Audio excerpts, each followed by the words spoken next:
Hey there my foodies, welcome back to my channel. Join me in the kitchen today to make some wedding house crunchy mithai, or as some of us may know it as latto.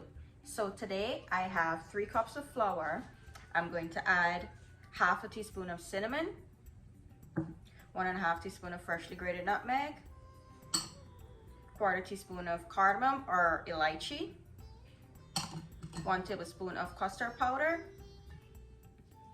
2 tablespoons of milk powder, and 3 tablespoons of white sugar. I'll whisk this to combine everything. To my flour, I will add 1 tablespoon of butter and 1 tablespoon of vegetable shortening. I'll go in with my clean hands and mix this in very well. My dry ingredients are ready. I'll now prepare my wet ingredients.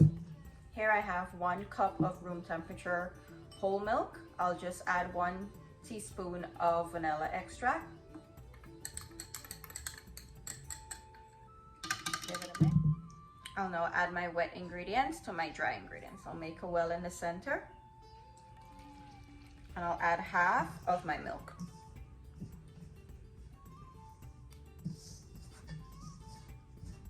I'll add the remaining half.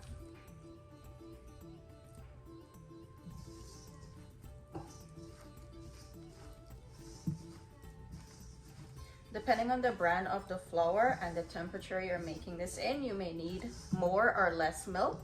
So just add your milk accordingly. My dough came together really well. I just gave my hands a wash so that I can start to knead it with clean hands, because what happens, the warmth of your hands gets in contact with the dough and it starts sticking. So if you have previous flour here, it's gonna make the dough to continue to stick to your hand. I'm just gonna turn this over here to my mat, and I just have some additional flour here for dusting if I need it. And I'll just give this a good knead until it's smooth.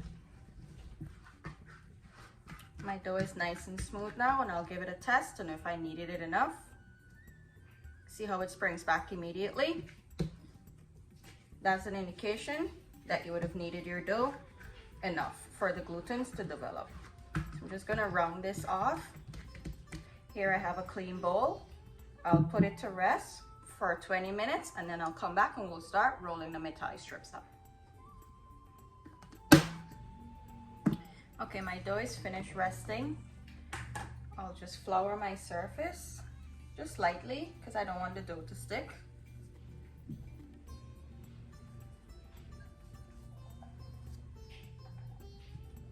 Press it out.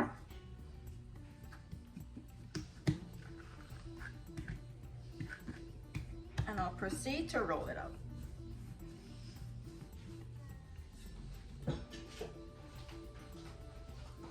Okay, so my dough is nice and rolled out. I'm just gonna shape the edges so I have an even shape.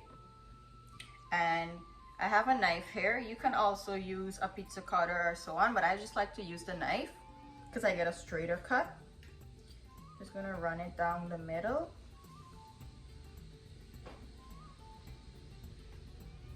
Just like that. And I'll proceed to cut my strips out.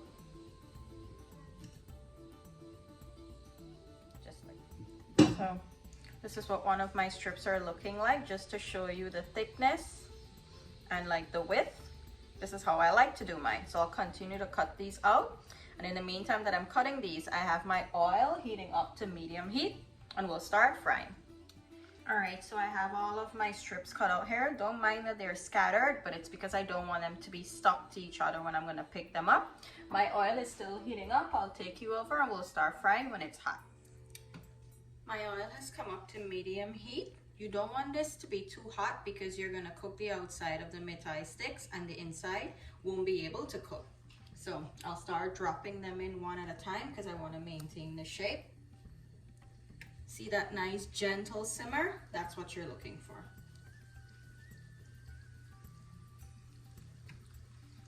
Also, try not to overcrowd your pan because you're gonna drop the heat. And you want to keep your heat consistent so they don't get oil soaked.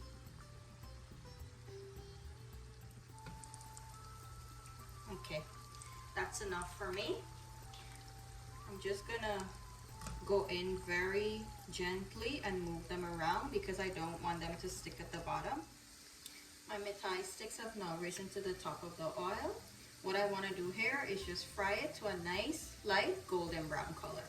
Okay, so all of my Mithai sticks have finished frying. See how nice and light they fried up? I'm gonna let these cool down completely and then I'll start making my Phag now. To my pot on medium heat here, I will add 2 cups of white sugar, 1 cup of water. I'll stir this until the sugar fully dissolves. My sugar is fully dissolved now. I'll add 1 teaspoon of vanilla essence and a 1/4 teaspoon of ginger powder. You can also use fresh ginger here if you'd like. I just like to use the ginger powder because it completely dissolves into the Phag. I'll now bring this up to a simmer so that I can have a nice thick syrup for my Phag, and I'll show you what that is when it's ready. My Phag has been simmering for about 12 minutes now. I'm gonna check to see if it's ready. As I would have mentioned in my previous Mithai video, that you need to either have a thread falling from your spoon or you can check it with your fingers. See if I have a thread in between my fingers. I do. So that tells me my Phag is ready. I'm gonna take it off the heat now. Okay, here I have my Mithai sticks. They're nice and cooled down. I have about 1/4 cup of icing sugar here. This just helps with drying out the Phag very fast rather than having to turn all the time. And I have my Phag here. I'll just ladle some slowly onto the Mithai sticks.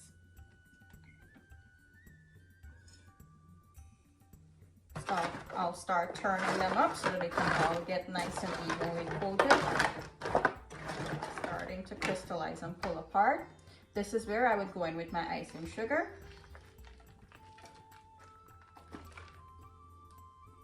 And turn it up.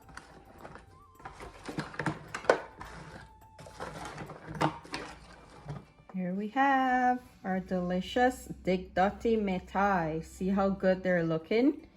They fried up really nice, got coated and nice with the sugar. Let me just break into one and show you. Look at that. Let me come up close. You can see all the little spices, how nice and soft it is on the inside, but still has that crunch on the outside. It's absolutely delicious. Thank you guys for watching today. Do like, share, comment, and subscribe to the channel. Share with family and friends as well. And as always, thank you guys for always watching. See you in the next one. Bye.